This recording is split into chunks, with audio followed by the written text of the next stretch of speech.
Hi, everyone. It's PJ here. Hope you're doing well and having a great week.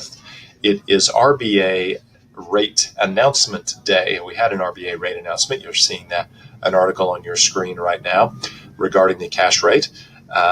This is a little early for my market update stuff, but because we had a cash rate decision today, I thought it would be good to just give you an update on what is going on and share with you some data points, particularly around housing, GDP in Australia, that I think are going to drive, going forward anyway, what's going to be happening in our economy and how that's going to influence interest rates and what we might expect to see over the course of the next few quarters. So first of all, the RBA left the official cash rate on hold at 1.5%. So they did not make any change to the cash rate. Many had expected that there might be a 25 basis point drop in the cash rate today. But some commentary that I've heard recently suggested to me anyway that it was unlikely the RBA would do something right before an election. Typically, central banks don't like to be seen to be playing politics, so they tend to not do anything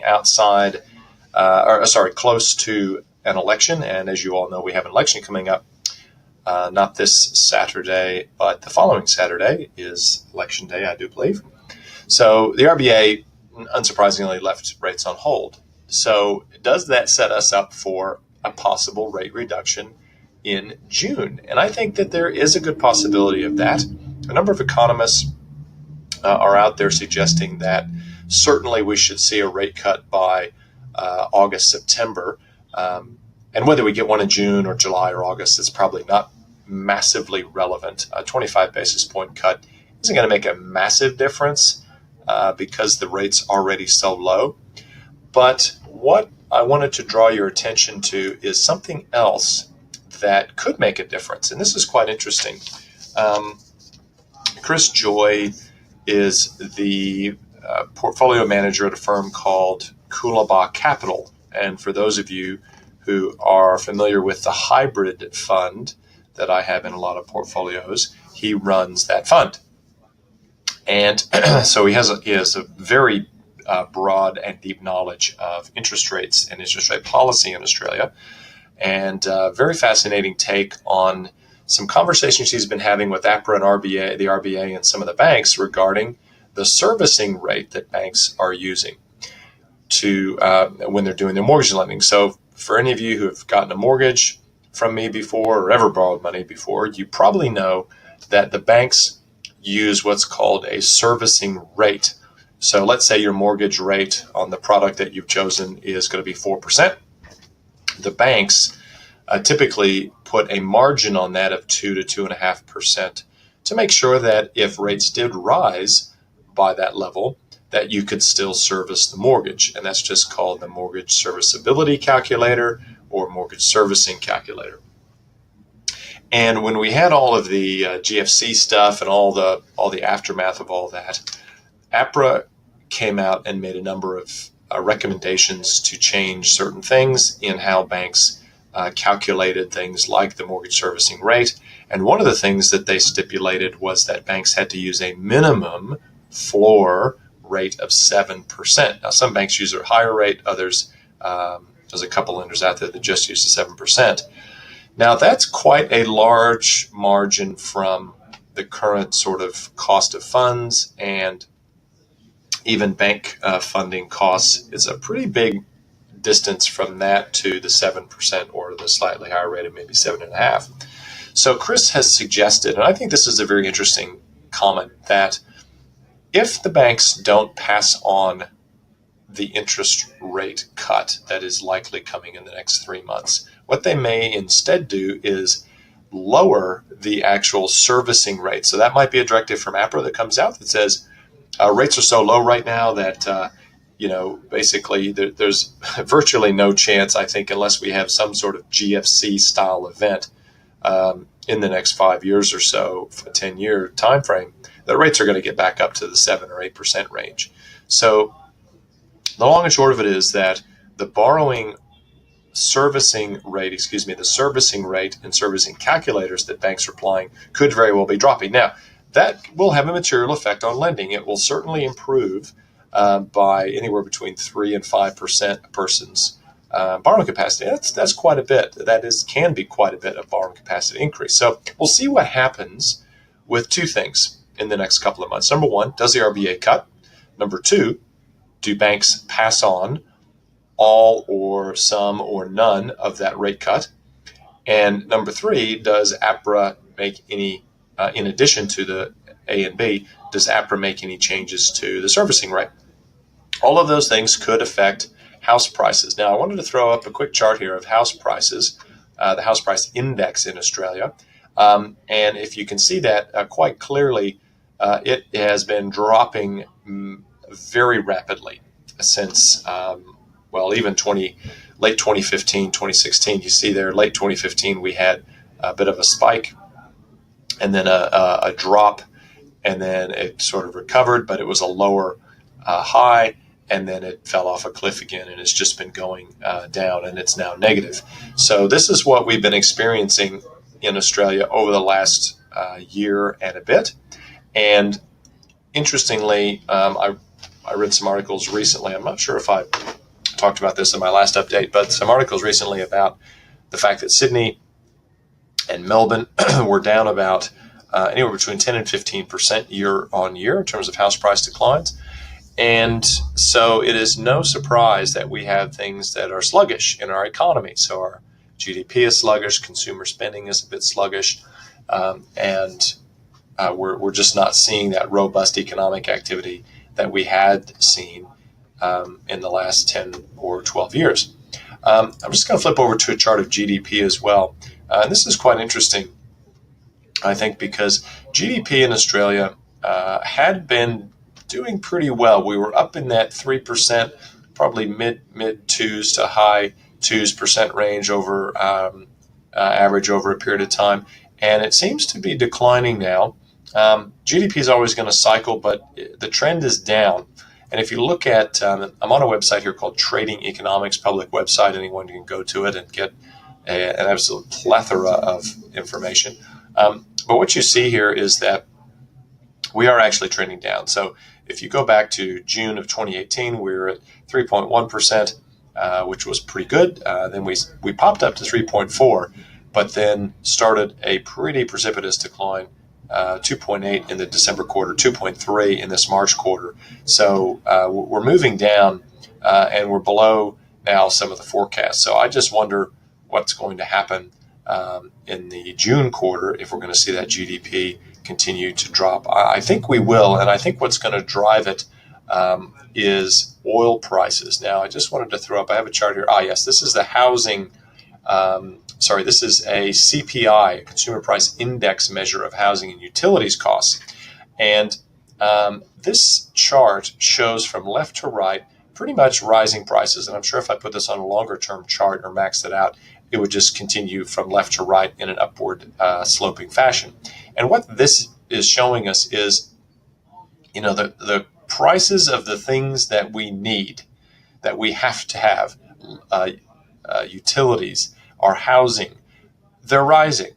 And therefore, the inflation rate is probably being understated a little bit because they do adjustments to it and they do some other stuff, some funny business with it. But clearly, with the things that we need, you can see they're left to right. The cost of that is going up. Another interesting thing, and hopefully you're seeing this chart now on the screen, the producer prices in Australia spiked big time back in the September quarter of 2018. That's where you see this jump from 1.5% to 2.1% in that period. And that's a pretty big jump. And the comparisons year over year, if you look at now we're in the March quarter, if you compare that to the March quarter last year, we are above where we were the March quarter last year. So the point of this is to say that we are seeing producer prices rising in Australia, even though, as you can see here, they spiked and then they've sort of drifted lower a little bit, but not by a lot, mind you, but they are drifting back down. What I think we may very well see in the June quarter for PPI is a spike back up because of oil prices. and also because the Australian dollar has been torched. So just the last couple of things I want to close off on. Oil prices have been very strong. There is a lot of pressure at the moment in Iran and in the Middle East around what could happen with war breaking out, that sort of thing. OPEC seems to be trying to tighten supply a little bit. The U.S. is one of the largest, believe it or not, one of the largest oil producers in the world, if not the largest oil producer. But the oil they produce is very expensive. This is the shale oil. And so they need to have the price of a barrel of oil reasonably high in order to be profitable. So as prices rise, you'll probably see more supply come on because they will drill and or pump more of that expensive oil versus, Saudi Arabia, who probably has some of the largest reserves in the world, but their cost of a barrel of oil is minimal, maybe $5 or $10 in the ground or something like that. It's unbelievably cheap.